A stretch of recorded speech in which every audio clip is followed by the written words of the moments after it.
Arqueóloga y defensora de las mujeres. Se cumplen 40 años de la partida de Eulalia Guzmán. La doctora Patricia Galeana nos habla de ello en unos minutos.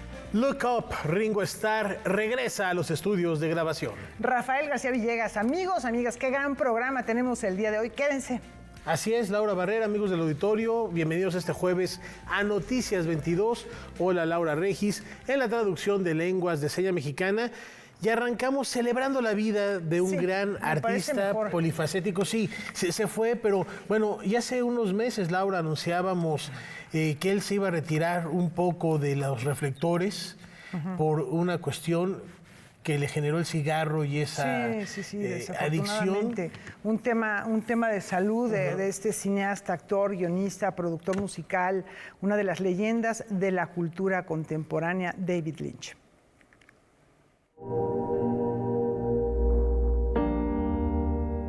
Murió uno de los grandes.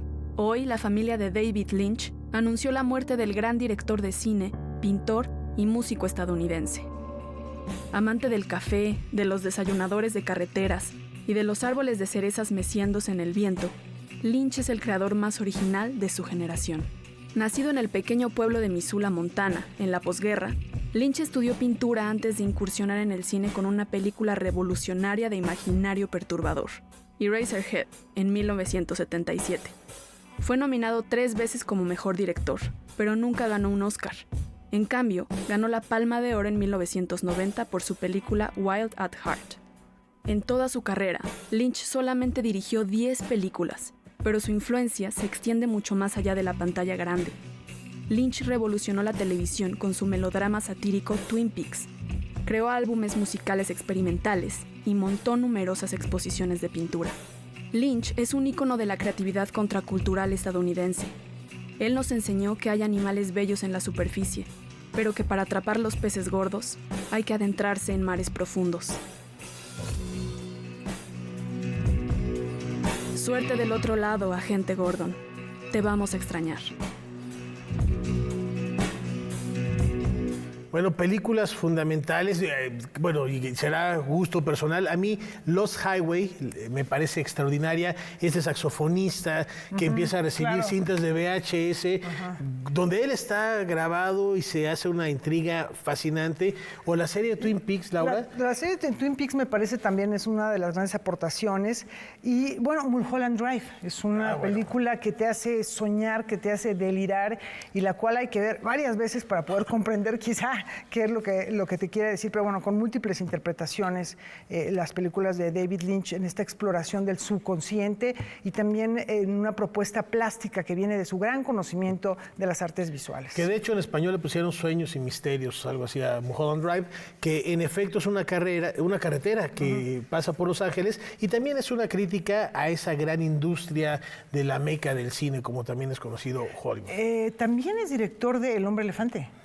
Y que le valió un premio Oscar precisamente. Efectivamente, que es a lo mejor su película, digamos que tiene una narrativa más lineal de las que le conocemos, ¿no? De las primeras. De las más directas. Y las reacciones en redes, por supuesto, de la comunidad en todo el mundo, no se han dejado esperar tras la partida de este gran cineasta. Vamos a compartir con ustedes algunas de ellas. Ahí está, por ejemplo, la de la Secretaría de Cultura del Gobierno de México, que lamenta el sensible fallecimiento del realizador y artista David Lynch. Durante casi 6 décadas, el estadounidense construyó una de las obras más icónicas de la segunda mitad del siglo XX y principios del XXI, y es considerado un director de culto gracias a filmes como Eraserhead, que ya decía Laura, del 77, Lost Highway, que es la que refería del saxofonista, del 97, Mulholland Drive de 2001 y la serie Twin Peaks, que de hecho aquí nada más dato curioso, la tercera temporada tardó 25 años en estrenarse, donde se resuelve finalmente el crimen de la protagonista que también se llama Laura. Se estrena en los años 90 y 25 años después la tercera temporada. Tenemos más reacciones. También el Centro Nacional de las Artes dice, el arte no cambia nada, el arte te cambia a ti. Es una cita del propio David Lynch y algunas imágenes muy representativas, surrealistas estas imágenes, también tratando de representar seguramente esta adhesión que tenía David Lynch a una corriente artística particular. Vemos otra, por favor. Ahí está Cultura UNAM. En el Evangelio de David Lynch, no hay paraísos posibles. El mundo es un conjunto de carreteras perdidas, donde la única certeza es la oscuridad. Lamentamos la muerte del cineasta, escritor, artista plástico y productor musical, creador de clásicos como Eraserhead, Terciopelo Azul, Twin Peaks y Salvaje de Corazón. Vamos a ver otra. La NASA también tiene un comentario ahí, dice que hay que mantener el ojo en la dona y no en el hoyo. Es el comentario de la NASA en torno a la memoria de David Lynch. Dice, continuaremos explorando lo desconocido y nos vamos a enfocar no en la pérdida, sino en los años ganados en este planeta que compartimos contigo. Te vemos en los sueños, dice la NASA. De verdad han sido muchísimas las reacciones a lo largo del día, no solo en X, en Instagram, en varias redes sociales. Más adelante les vamos a compartir otras, porque las facetas de David Lynch van desde la producción de célebres videoclips, ahí está por ejemplo el de Michael Jackson, al doblaje de dibujos animados. Aquí un guiño en esta serie que se llamó Cleveland, un spin-off de Padre de Familia de Todd McFarlane. Él era Gus, el mesonero, y ahí estuvo mucho tiempo. Seth MacFarlane, él era el cantinero, el mesero de esta serie, que duró por lo menos 7 años al aire. Efectivamente. Y bueno, del cine independiente a grandes producciones como Dune, en Noticias 22 rescatamos algunas voces de personalidades que conocen a profundidad el trabajo del cineasta.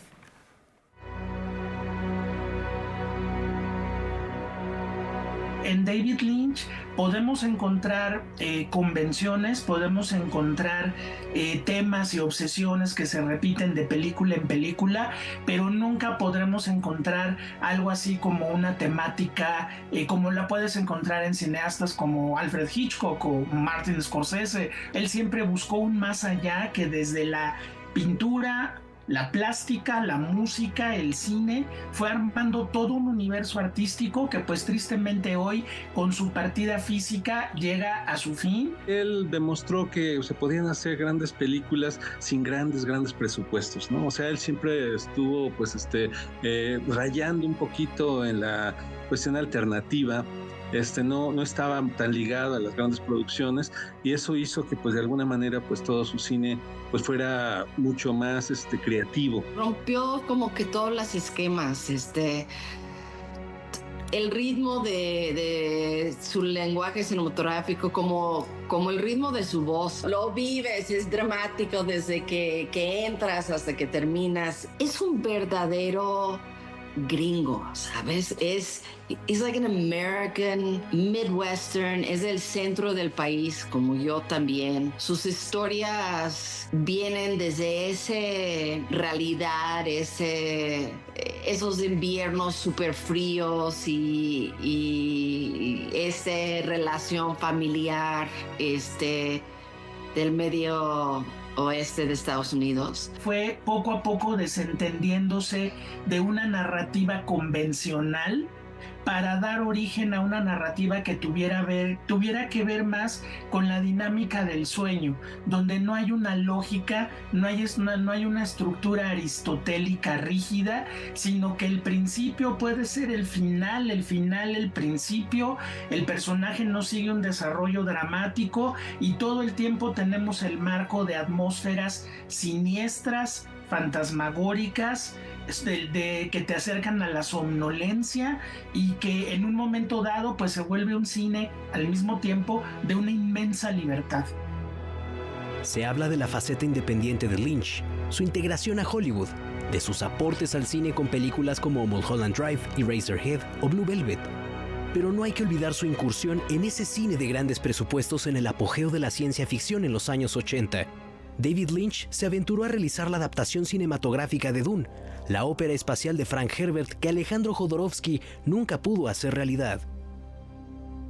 Cuando Dino De Laurentiis en 1976 adquiere los derechos de la novela, él se dirige a Ridley Scott, que básicamente era el que iba a hacer la primera versión, que pues él pretendía hacerla en dos partes, y eso es lo que no le gustó pues a De Laurentiis.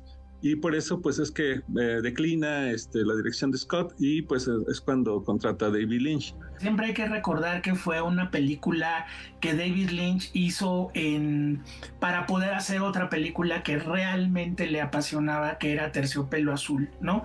El trato con el director, con el productor Dino De Laurentiis, fue hacer esta adaptación pues muy compleja y muy complicada también. Finalmente el maestro David Lynch pues la hizo en buena forma, esperando que una vez terminado este encargo, pues él pudiese hacer una película como el maestro Dino De Laurentiis necesitaba, que era un éxito comercial, aunque pues desde luego que Terciopelo Azul es más David Lynch que una película convencional.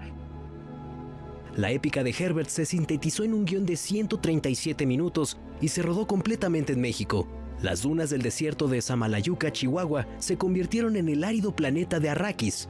Por otro lado, los sets de palacios y todos los demás interiores se construyeron en los estudios Churubusco. Entró dentro de un contexto en el cual los estudios Churubusco, a partir de 1981-82, fungieron como un gran escenario para muchas películas de producción hollywoodense, que buscaban en buena medida escenarios frescos, que buscaban también una inversión menor en la parte de la realización, de la producción de una película, y eso lo encontraron en México. En el reparto se incluyó a Kyle MacLachlan y a Francesca Annis como Paul y Jessica Atreides. Patrick Stewart interpretó al maestro armero Gurney Halleck, mientras que Sean Young dio vida a Gianni Keynes. En la película también aparece talento mexicano como Humberto Elizondo, Angélica Aragón, Claudia Ramírez y Ernesto Laguardia, además de todo el equipo de producción connacional.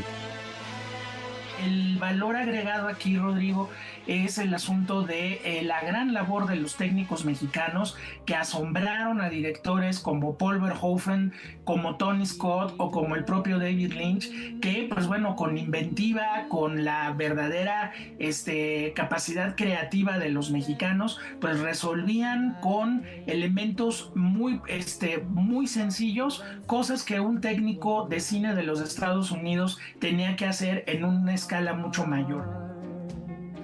Hoy, los estudios Churubusco no cuentan con un archivo que resguarde documentos o elementos escenográficos de esta versión de Dune. Aunque la película no fue un éxito en taquilla, hoy tiene un lugar en la historia como película de culto.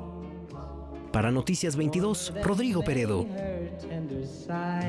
Bueno, película de culto, prácticamente toda la filmografía de David Lynch. Es verdad. Y es interesante, cuando le entregan la medalla de la Filmoteca de la UNAM en 2020, estábamos en pandemia, a través del Festival Internacional de Cine de Guanajuato, se hizo una ceremonia virtual y él retomó esta idea de la relación entre México y Estados Unidos por medio del cine y por medio del arte, en esta conversación que tuvo con Sara Hodge precisamente, a propósito de lo importante que es para la resiliencia el arte en general y de manera particular, decía David Lynch, el cine. Y tenemos más reacciones en redes sociales que se han venido presentando. Ojalá las podamos ver en pantalla para que percibamos este ambiente que se siente con la pérdida de un gran artista. A ver. Por ejemplo, Antonio Banderas dice, el cine hoy tiene menos magia y menos sueños después de la muerte de David Lynch. Descanse en paz el maestro. Bueno, también tenemos aquí, Simpsonito dice, muere David Lynch, famoso director de cine estadounidense, conocido por películas como Eraserhead y El Hombre Elefante, así como por la serie de televisión Twin Peaks. Con esta imagen que se vuelve emblemática y meme a propósito de Los Simpson, donde además hubo varias referencias en muchos capítulos de esta serie de la familia amarilla de Springfield a la obra cinematográfica de David Lynch. Vamos a ver otro, por favor. Bueno, ahí tenemos también, Ringo Starr dice, Dios bendiga a David Lynch, paz y amor para toda su familia, paz y amor para Ringo. Hay una fotografía en la que se están abrazando, bueno, pues parte de la cultura contemporánea, la cultura de los últimos 30, 40, 50 años. Además, Joe Russo, también cineasta, Nadie ha visto en el mundo director como David Lynch. Se ha ido uno de los grandes maestros de la cinematografía, descanse en paz, y comparte esta foto de David Lynch con un cigarro, por supuesto, este vicio que lo llevó también a su final. Y tenemos ahí, bueno, ahí hay una fotografía de David Bowie que, bueno, él se inspira en, evidentemente, pues un comentario hecho durante algún momento de su amistad, probablemente haya sido en el año 95, que es cuando publica su álbum Outside, que está inspirado de David Bowie en la obra Twin Peaks particularmente, y en este álbum retrata algunas de las escenas, algunos de los crímenes, investigaciones ocurridas a lo largo de las temporadas de esta obra, y además esto marca la primera colaboración que tiene David Bowie con Brian Eno, que sería también un gran amigo de ambos a lo largo de los años. Y bueno, pues un creador sobre todo de atmósferas inquietantes, sobrecogedoras, de terror psicológico, y un hombre realmente muy influyente en varias esferas de la creación contemporánea. Bueno, ahorita que hablas de esas imágenes, la oreja cubierta de hormigas en terciopelo azul, que es como inicia la película, sí es perturbadora, y vamos que se queda grabada. Una especie de thriller, sí, bueno, que también, como bien decías hace rato, son obras que se quedan ya para los grandes amantes de la cinematografía como piezas de culto. Y parafraseando otro gran clásico del séptimo arte, me refiero a John Huston en la película El halcón maltés, aquella que protagoniza Humphrey Bogart en 1941, 5 años antes de que naciera Lynch. En algún momento dice de qué está hecho el halcón maltés, de la misma materia de la que están hechos los sueños. De eso también estaba hecho, de sueños, el arte de David Lynch. ¿Por qué una pesadilla que nos angustió o aterró nos parece inocua bajo la lógica de la vigilia? Han sido exhaustivas las exploraciones de los sueños como puertas de la noche, y una de las más afortunadas ha sido la de David Lynch, el estudiante de artes prohijado por un pueblo pequeño en Montana y que alguna vez deseó ser discípulo de Kokoschka, pero cuyo hado lo llevó a consolidarse como uno de los cineastas más originales de todos los tiempos. Ríos subterráneos, cuyo mero atisbo perturba como mirada de gorgona, corren por las historias que narra Lynch en sus películas. Apenas una tenue membrana divide y une a un tiempo el mundo de la vigilia y el de los sueños en su obra, que es una advertencia de que el césped de ensueño de una casa soleada puede tornarse de súbito en el umbral de pesadillescos bajos fondos. El cine como referencia del cine, del mismo modo como los sueños hacen referencia solo a los sueños, es el rasgo característico de la obra de Lynch, maestro en conseguir atmósferas inquietantes donde el miedo y la angustia presiden sobre todas las demás emociones. I like to make films because I like to go into another world. I like to get lost in another world. And film to me is a magical medium that makes you dream, allows you to dream in the dark. And it's just a fantastic thing to get lost inside the world of film. Bueno, ahí veníamos un cartel de Mulholland Drive. Hablábamos de la música, él también componía música para Eraserhead, compuso la música. Y se mencionó hace un ratito Salvaje de Corazón, Wild at Heart, una extraordinaria película que tiene un tema que algunos recordarán que se llama Wicked Game, de Chris Isaak. Si no lo tienen en mente, búsquenlo, lo van a identificar porque es una música que se ha mantenido a lo largo de los años y de pronto la escuchamos y nos lleva de nuevo a ese universo creado por Lynch. Indiscutiblemente la conocemos todos. Vaya pues este recuerdo, larga vida al legado de David Lynch y un recuerdo a su memoria. Una pausa y ya volvemos.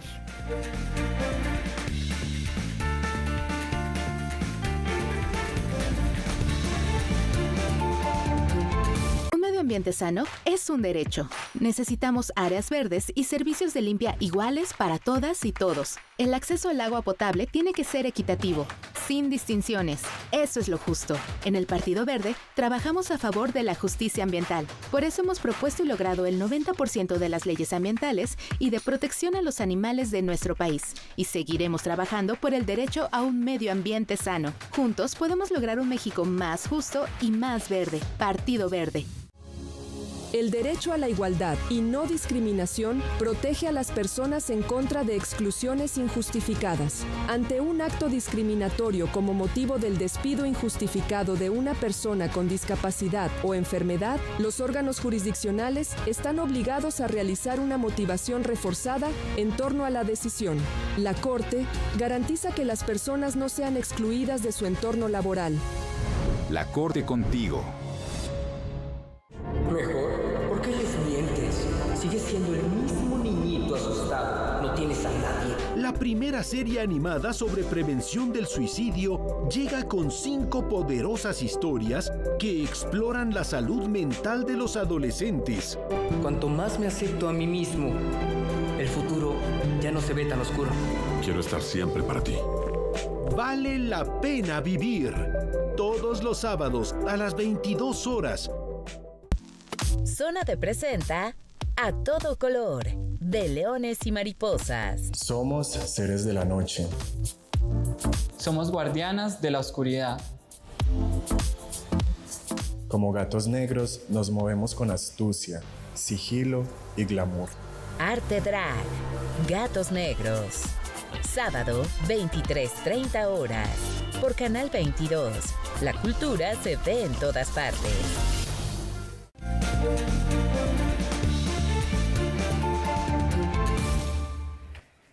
El Archivo Histórico de la Ciudad de México nos abre un portal de 500 años al pasado. El documento político-administrativo más antiguo del país se resguarda en este edificio ubicado en República de Chile número 8 en el centro histórico de la capital mexicana, que desde 1981 es la sede del Archivo Histórico de la Ciudad de México. Este archivo resguarda la historia de la Ciudad de México desde su fundación como ciudad española hasta nuestros días casi. Entonces empezamos con el primer libro de actas del Cabildo, que es de marzo de 1524. Entonces el año pasado cumplió 500 años, nuestro documento más antiguo.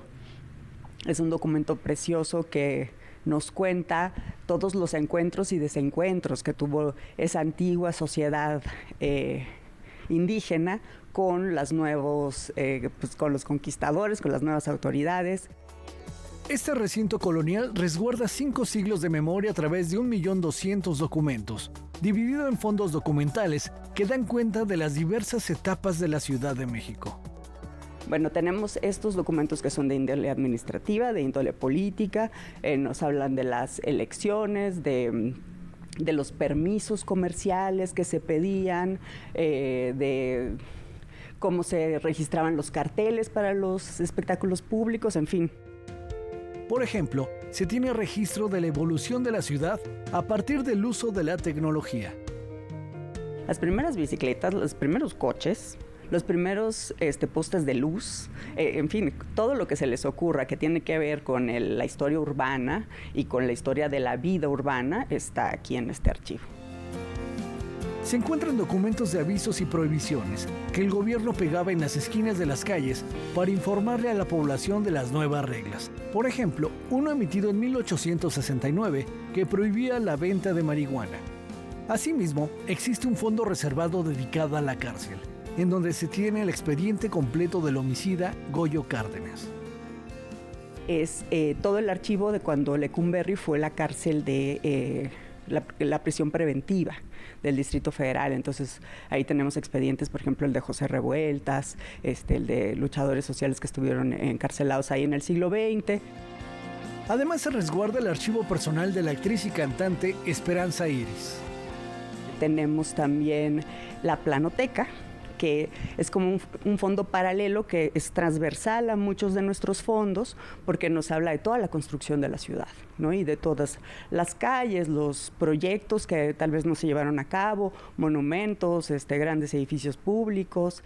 Tenemos ahí en nuestro vestíbulo de entrada la cabeza original del Ángel de la Independencia que cayó en el terremoto de 1957 y que pues tiene estas abolladuras y estos accidentes de la propia caída que la hacen muy especial. Todos estos documentos están abiertos al público para ser consultados de lunes a viernes de 9 a 17 horas. Puede venir cualquier ciudadano que quiera buscar su historia y quiera conocer su ciudad. Solamente tenemos que, les pedimos una identificación, portar guantes y cubrebocas y tienen la puerta abierta. Noticias 22, Óscar Cortés. El 1 de enero de hace 40 años alcanza la inmortalidad la primera arqueóloga mexicana. Hoy su legado sigue vivo y así celebramos su memoria. A Eulalia Guzmán se le recuerda por haber certificado el hallazgo de los restos del último de los tlatoanis mexicas, Cuauhtémoc. Fue una maestra normalista, educadora, feminista, revolucionaria y también fue historiadora. Ella fue la primera arqueóloga mexicana. Estudió arqueología desde 1935 en un curso que se dio con Franz Boas, que era un arqueólogo estadounidense muy importante, de una organización que era la Escuela Internacional de Arqueología. Entonces, desde ahí, en esta vocación de historiadora que recuperó muchísimos documentos, los identificó en los archivos europeos y también los archivos de Estados Unidos, nada menos en la Universidad de California, en Berkeley, en la biblioteca Bancroft. Doña Eulalia localizó 400 documentos de la historia de México sustraídos ilegalmente. En 1949 encontró los que se pensaban eran los restos de Cuauhtémoc, aunque después hubo muchas comisiones para corroborar este hallazgo. La última de ellas fue en 1976, que declaró que no correspondían al último de los tlatoanis mexicas. Pero es que doña Eulalia no tuvo la preparación científica, tecnológica que tenían ya estas comisiones posteriores, ¿me explico? Entonces yo así explico que ella pues no se haya retractado y siguió dando muchas conferencias sobre este tema, y después Diego la apoyó cuando el debate sobre los restos de Cuauhtémoc, incluso hizo una pintura sobre Cuauhtémoc con este motivo, pero en efecto Eulalia se eclipsó fundamentalmente por este debate de si eran los restos de Cuauhtémoc o no eran los restos de Cuauhtémoc. Entonces ella quería contribuir a ese nacionalismo, y con esta, pues, que se pensó era el descubrimiento de los restos de Cuauhtémoc, hubo un furor en todo el país, inclusive al lugar donde doña Eulalia nació, San Pedro Piedra, le cambiaron el nombre por municipio de Cuauhtémoc y luego se lo volvieron a cambiar y le regresaron el de San Pedro.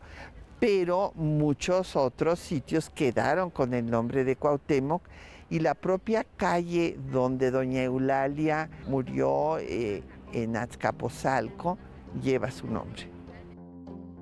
Además, Eulalia Guzmán participó en uno de los eventos más dramáticos de la Revolución Mexicana, la Decena Trágica.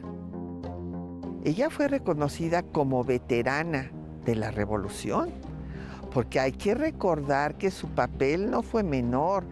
Ella fue a reclamar con María Bernal a Huerta, cuando todavía no mandaba asesinar a Madero, a exigir que le respetara la vida. Después acompañó a doña Sara Pérez a recoger los restos de Madero. O sea, por todos estos hechos, ella recibió el reconocimiento de veterana de la Revolución. Tenemos que visibilizar a grandes mujeres que han hecho aportaciones importantes, como doña Eulalia Guzmán, porque siempre se reconoce pues, la campaña de alfabetización de Vasconcelos, pero esa campaña se pudo llevar a cabo gracias a las maestras normalistas, entre ellas a doña Eulalia Guzmán, que fue jefa del Departamento de Alfabetización. Noticias 22. Grandes aportes a un momento de construcción de nuestra identidad en ese México que se gestaba. La Escuela Nueva o de Acción es uno de los recorridos que hace Eulalia Guzmán en aquella época, buscando establecer una forma de educación a las nuevas generaciones. Y bueno, sus investigaciones al lado de Alfonso Caso en sitios como Monte Albán, en Oaxaca, también sumamente importantes. Y bueno, muchísimas gracias a la doctora Galeana por hacernos estas reflexiones, presentarnos esta información siempre tan certera. Le mandamos un abrazo muy cariñoso, porque además tiene mucha razón en lo que dice, perdón Rafa, que claro, ella con las herramientas que tenía en su momento hace esta investigación, pero no podía ir más allá de eso. Entonces, pues se queda ahí con esto que ella creyó que pudieron ser los restos de Cuauhtémoc. La colección de arte prehispánico de Diego Rivera, que está en el Anahuacalli, ella fue la encargada de organizarla y además, dato de trivia, estuvo en pláticas con los estudios Disney para hacer una serie de programas pedagógicos que por supuesto no llegaron a concretarse. Ya los conoceríamos, pero bueno, pues ahí está su legado. ¿Y nos va a hacer una pausa con qué, Laura? Sí, fíjense que para irnos a esta pausa, a propósito de la historia de nuestros ancestros, los dejamos con este video que se presentó en el segmento de Mujeres en la Historia durante la mañanera, que rescata la historia de la hija de Moctezuma. Regresamos, véanlo. Tecuichpo-Izcazzochitzin era una niña de 10 años cuando los españoles llegaron a Tenochtitlan. Y su padre, el Huitlatoani Moctezuma Xocoyotzin, recibió a los ejércitos de Hernán Cortés y sus aliados en noviembre de 1519. Meses después, Moctezuma fue traicionado por los conquistadores y tomado como rehén junto a su familia. Tras el asesinato de su padre en junio de 1520, Tecuichpo comenzó a ver cómo el mundo que conocía se derrumbaba. Durante la noche victoriosa, cuando los españoles salieron huyendo derrotados de Tenochtitlan, Tecuichpo fue cuidadosamente resguardada por los mexicas, quienes la casaron con Cuitláhuac para legitimar su derecho a gobernar como sucesor de Moctezuma. Pero este murió a los pocos meses de viruela, la letal enfermedad que llegó con los españoles. El feroz asedio de los españoles y sus aliados indígenas contra Tenochtitlan culminó en agosto de 1521, con la captura y tortura de Cuauhtémoc. Más tarde fue asesinado por los españoles. Tecuichpo, viuda de los dos últimos gobernantes mexicas, sobrevivió. Antes de la llegada de los españoles, cuando Tecuichpo tenía unos 8 años, Comocihuapili, mujer que pertenecía a las élites gobernantes, asistió al Calmecac. Esa educación probablemente le sirvió para encontrar un modo de adaptarse y sobrevivir a la brutal destrucción de su familia, su universo, y a la imposición de una nueva lengua, religión y organización social. El prestigio de Tecuichpo era tal que Hernán Cortés argumentó ser el tutor de las hijas del fallecido Moctezuma y bautizó, en 1526, a Tecuichpo-Izcazzochitzin, de entonces unos 16 años, como doña Isabel Moctezuma. Ese mismo año, Hernán Cortés le otorgó la encomienda perpetua de Tacuba, la más grande del Valle de México. Alrededor de 1,240 casas y varios miles de indios sometidos. Una dote que él había preparado para casarla con un español y así legitimar y consolidar el dominio de lo que antes había sido gobernado por Tenochtitlan. Isabel Tecuichpo se casó con 3 españoles. Los primeros 2 fallecieron. Se sabe que tuvo una hija con Hernán Cortés. Se casó por última vez con el español Juan Cano de Saavedra, con quien tuvo 5 hijos. Tecuichpo-Izcazzochitzin fue una mujer cihuapili mexica que nació en las casas principales de Tenochtitlan. Sobrevivió a las guerras de conquista y murió en la Ciudad de México, capital de la Nueva España. Su testamento, escrito en 1550, incluyó lo que se considera el primer acto de emancipación de la esclavitud registrado en América. Quiero y mando, y es mi voluntad que todos los esclavos, indios e indias naturales de esta tierra, que el dicho Juan Cano, mi marido, y yo, tenemos por nuestros propios, por la parte que a mí me toca, sean libres de todos servicios y servidumbres y cautiverios, y como personas libres, hagan de sí a su voluntad, porque yo no los tengo por esclavos, y en caso que lo sean, quiero y mando que sean libres.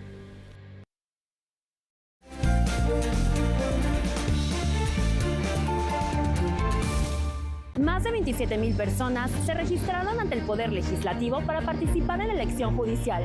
El Comité de Evaluación ya publicó los nombres de quienes entregaron la documentación necesaria para avanzar a la siguiente etapa, en la que se evaluarán sus conocimientos, trayectoria, honestidad y buena fama pública. Conoce sus nombres en senado.gov.mx y sigue de cerca este proceso histórico para nuestro país.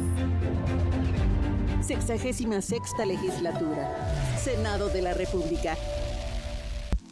Zona te presenta A Todo Color, de Leones y Mariposas. Somos seres de la noche.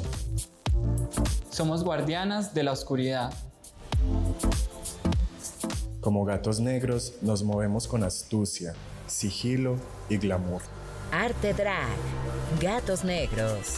Sábado, 23:30 horas. Por Canal 22. La cultura se ve en todas partes. El derecho a la igualdad y no discriminación protege a las personas en contra de exclusiones injustificadas. Ante un acto discriminatorio como motivo del despido injustificado de una persona con discapacidad o enfermedad, los órganos jurisdiccionales están obligados a realizar una motivación reforzada en torno a la decisión. La Corte garantiza que las personas no sean excluidas de su entorno laboral. La Corte contigo. Mejor, ¿por qué les mientes? Sigues siendo el mismo niñito asustado. No tienes a nadie. La primera serie animada sobre prevención del suicidio llega con 5 poderosas historias que exploran la salud mental de los adolescentes. Cuanto más me acepto a mí mismo, el futuro ya no se ve tan oscuro. Quiero estar siempre para ti. Vale la pena vivir. Todos los sábados a las 22 horas.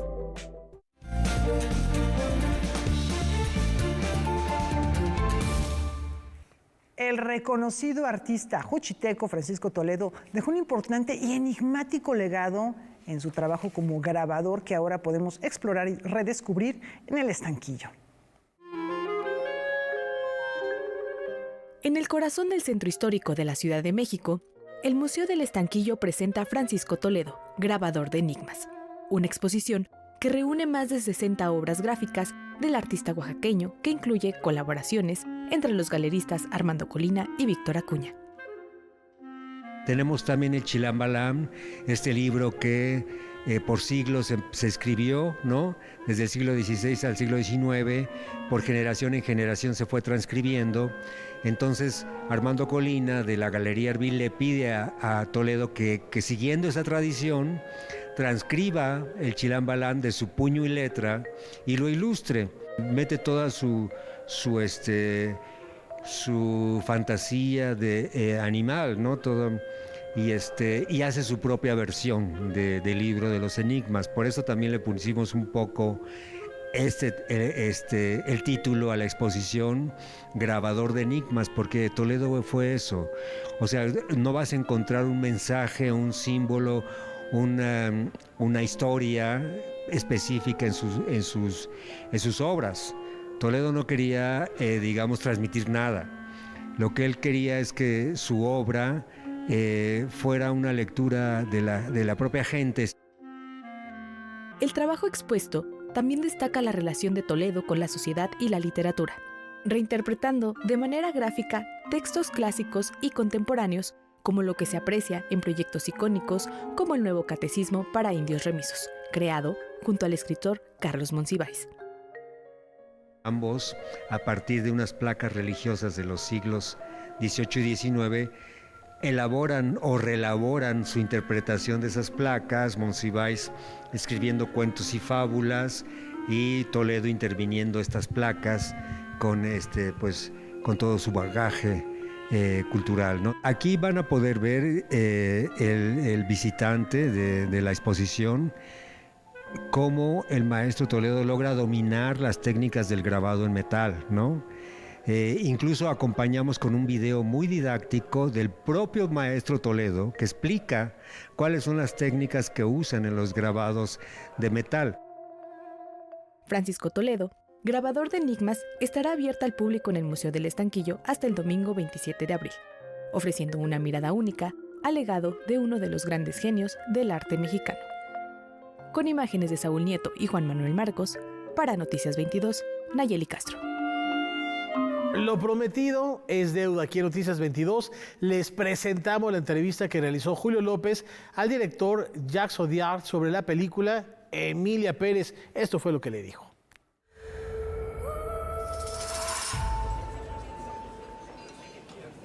Hace años que una película no causaba tanta controversia en México. Memes, parodias y reclamos. Las cosas han escalado tanto que piden que la película Emilia Pérez no se estrene en nuestro país. Y por el otro lado, una avalancha de premios y nominaciones. Non, pas du tout. Non, je suis un peu surpris parce que ça me met presque moi dans une position de, tu vois, de provocateur, ce qui n'est pas du tout. Moi, je pense comment pardon, excuse-moi. El proyecto contado suena complejo. Emilia Pérez habla de temas como el narcotráfico, la desaparición de personas, la reasignación de sexo, los lazos familiares y es un musical. Además está ambientada en México, pero se filmó en Francia y de las 4 protagonistas, solo una es mexicana, Adriana Paz. Yo sabía que era un reto y yo en mi carrera siempre me han gustado los retos. Me encantaba que fuera un musical. A mí me gustan muchísimo los musicales y tenía muchísimas ganas de hacerlo. Entonces ya decir, Jacques Audiard, musical, es algo no convencional, porque sí me pareció que era un guión que yo nunca había leído. También se pone a tela de juicio la trama principal. Un narcotraficante, despiadado, mal vestido y poco agraciado, cambia de sexo y se convierte en una mujer atractiva, refinada y bondadosa. Medio viva, medio dentro, medio fuera, todo, nada. Mais qu'il y a dedans une question qui est quand même qu'on peut se poser. Violence, c'est le propre du patriarcat, du machisme, de viril, du masculin. Est-ce que la violence est strictement attachée aux hommes? Que Emilia pense probablement à un moment donné que en changeant de sexe, elle quittera le cercle de la violence. Mais ça c'est romantique. Es cierto que Emilia Pérez se encuentra en el ojo del huracán. Todo lo que se diga a favor o en contra es motivo de escándalo, de escarnio público. No me lo esperaba, debo confesar que al principio me choqueó. No sabía muy bien cómo reaccionar. Me enojaba, me entristecía, no entendía, ¿sabes? Y también de pronto estas cosas me lastimaban, ¿no? De que dentro de toda la controversia para mucha gente seguía yo siendo inexistente, ¿no? O sea, seguían diciendo no hay mexicanos, y yo decía, estoy yo. La película llega con mucha potencia a la temporada de premios. Triunfó en Cannes, ganó en los Globos de Oro, consiguió 11 nominaciones a los premios BAFTA y podría darle a Francia un Oscar en la categoría de Mejor Película de Habla No Inglesa, algo que no ha sucedido en los últimos 30 años. J'affirme d'une chose, c'est que si ça se produit, ça sera un film français parlé en espagnol et mexicain. Are you English? No, I'm not English. Why? No, because you... Pues ahí está un fragmento de esta entrevista, pero hay más y la invitación es a que no se pierdan este domingo, anótenlo bien, domingo, 9 de la noche por MX, nuestro cine, Marquesina 22, y su retransmisión ya por esta señal el lunes a las 7 de la tarde, noche. Julio, muchas gracias por esto que nos mandaste. Que nos compartió que ya amablemente. Nos estaba ofreciendo en el momento en el que vino. Y bueno, Cotillard está dando una explicación sobre algo que forma parte de, digamos, esta polémica, decir, ¿cómo es posible que un cambio de sexo te haya convertido, ¿no?, en una persona distinta? Pero es una metáfora, según lo que está diciendo. Ahora, no perder de vista, es una película, no es un documental, hay que verlo con ese criterio. Ahí está la invitación. Y domingo, Marquesina, a las 9 de la noche. Y desde hace un lustro, la lírica adquiere un nuevo significado en la voz de sus creadoras. Con la participación de las escritoras Ángeles Lonardi, Mónica Brown y Tania Favela, el ciclo Poesía en voz de sus autoras celebró su 5º aniversario. Con la intención de dar voz a las mujeres en la poesía, de abrir un espacio para las mujeres poetas, y bueno, pues ha sido un hallazgo maravilloso encontrarlas en tantas partes del mundo. Este proyecto se ha caracterizado por difundir el trabajo de creadoras de muchas partes del mundo. Aunque hacemos una traducción de sus poemas muchas veces al inglés, pero ellas leen en su lengua natal. Es decir, escuchar un poema en ruso, un poema en chino, que seguramente no estamos entendiendo nada, pero te deja, ¿sabes?, esa musicalidad, esa concepción. Esa es como la música, que te puede dar una emoción y dejarte como triste, o como que sabes que está diciendo algo duro, ¿no? Entonces, bueno, eso tiene de maravilloso este ciclo. Es un espacio que permite conocer las inquietudes que mueven la poesía contemporánea. La poesía siempre ha sido eso, ha sido una voz, por un lado que cuenta la historia de una realidad, de un tiempo, y por otro lado es una voz crítica. Qué bueno que exista la poesía, qué bueno, porque es esa visión crítica del mundo, y yo creo que no el mundo como en el que vivimos hoy, pues eso es lo que necesitamos, ¿no? Algunos temas sí pueden ser como muy parecidos, como las condiciones de las mujeres, como el tiempo, como la muerte, como la naturaleza, como los hijos, algunos temas. Este ciclo se desarrolla de manera virtual y se transmite una vez al mes a través de las redes sociales y en la página del Museo de la Mujer. Ahí están no nada más este ciclo, sino otros ciclos que dan posicionamiento, que dan voz a las mujeres, como Poéticas de la Inteligencia, por ejemplo, donde también hablamos cada mes de alguna mujer escritora. Noticias 22, Óscar Cortés. Tiene sombra, o eso es lo que dice. Y para irnos a la pausa, les comentamos que la presidenta de México, Claudia Sheinbaum, visitó el puerto de Acapulco, donde presentó el plan de inversiones para la reconstrucción y reactivación del emblemático puerto guerrerense. Aquí está lo que sucedió hace unos minutos y volvemos. El objetivo es, uno, que el sistema de aguas de Acapulco funcione independientemente de cualquier situación. Se trata de una inversión en los próximos años de alrededor de 8,000 millones de pesos para agua, para mejoramiento.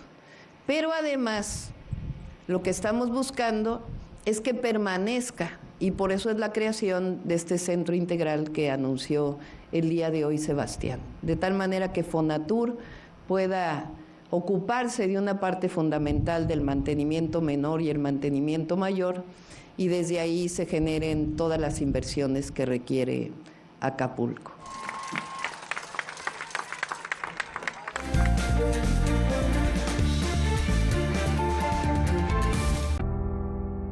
Pensiones dignas para adultos mayores y personas con discapacidad. Salarios por encima de la inflación.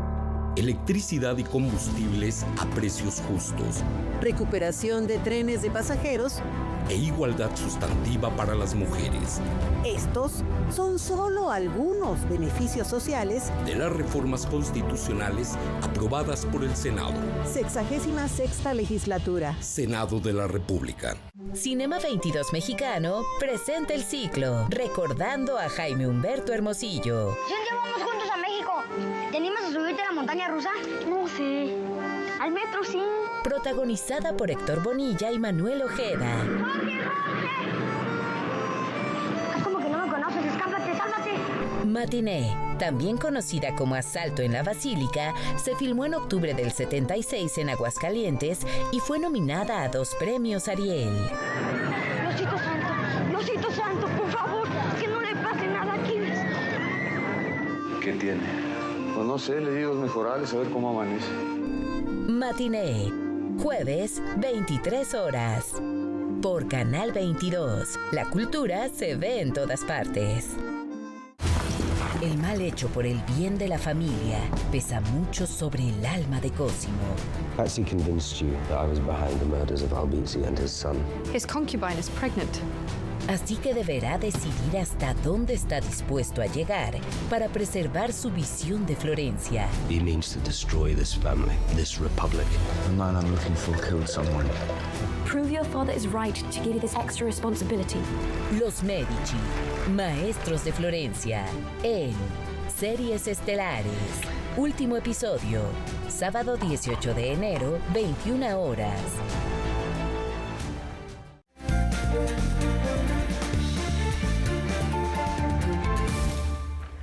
Vayamos a explorar los detalles del cuerpo desde la perspectiva de un multifacético grupo de artistas.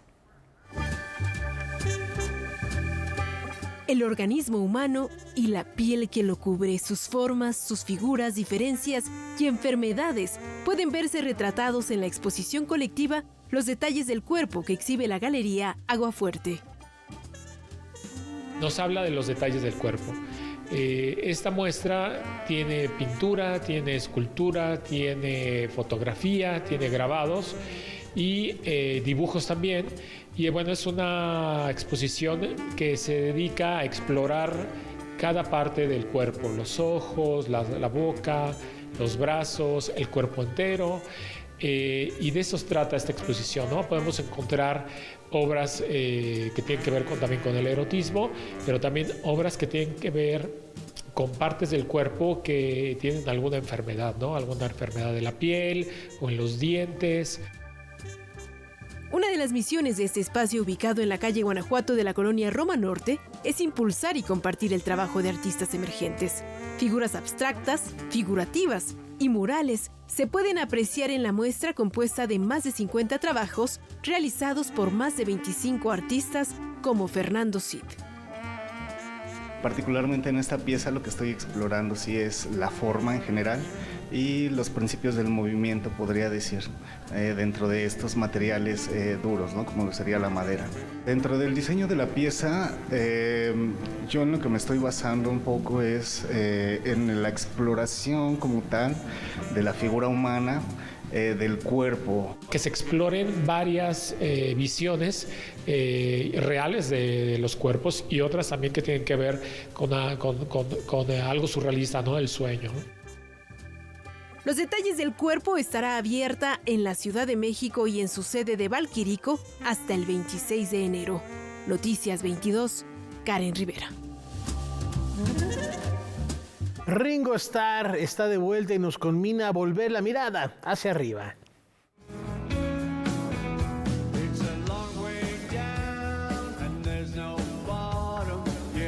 Ringo Starr vuelve al formato de larga duración con el disco Look Up, un viaje por el género country a través de 11 canciones producidas por T-Bone Burnett. El exintegrante de The Beatles y el productor estadounidense ofrecieron una conferencia de prensa para hablar de su trabajo en el Auditorio Ryman, el templo de la música country en la ciudad de Nashville. Ringo se refirió a su relación con este género tradicional estadounidense y de la alegría que busca contagiar. It's emotional music when I started listening to it, and I'm quite an emotional person myself. So, you know, I like to say in the 50s, every country song was either the wife's left, the dog's dead, or I need some money for the jukebox. I think there's always a need for music and there's always a need for joy. That the world, you know, keeps going round and there's a lot of craziness and violence and people making demands on other people. And it's the world we all know. La nueva producción es resultado del reencuentro que tuvieron Starr y Burnett en el año 2022. Ringo preparaba entonces un álbum de duración media para el que solo necesitaba una canción de T-Bone. El ex guitarrista de Bob Dylan le escribió al poco tiempo 9 canciones country. Once I started, I couldn't stop. This is a problem I've had my whole life. I'm glad to be getting to be friends with Ringo, I have to say. The Beatles came and played in New York in 1964, February 64, and they gave us back our music. The gift that they've given us, that he's given us, is immeasurable. So, you know, to even get to be friendly with Ringo means a tremendous amount to me, I gotta say. En este disco colaboran otros artistas como Billy Strings, Molly Tuttle y Alison Krauss. La portada no engaña, en ella se ve a Ringo Starr portando un sombrero al mero estilo de un cowboy. Esta imagen es del reconocido fotógrafo Dan Winters. I brought the hat to the photo, that's all. Myself and the hat. I went on the internet and I thought, yeah, I'm going to the Wild West. There's no rows or angry with each other. It was like he was doing everything I loved. He'd send it to me. I would do what I do. I play drums and I sing the song, and he'd love that. So, you know, we were like going along on a great ride together. El 14 y 15 de enero, en el mismo recinto de la presentación, se llevó a cabo Ringo and Friends at the Ryman. Todas las ganancias que se recaudaron en boletos se destinarán a la lucha contra los incendios en la ciudad de Los Ángeles, California. Look Up ya está disponible en todas las plataformas musicales de streaming. Para Noticias 22, Rodrigo Peredo.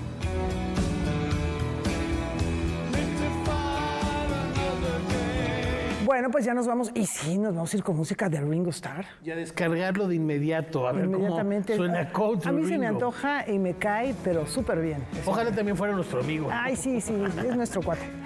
Nos dejamos con Ringo Starr y la invitación a que nos acompañen mañana en el horario de costumbre en Noticias 22.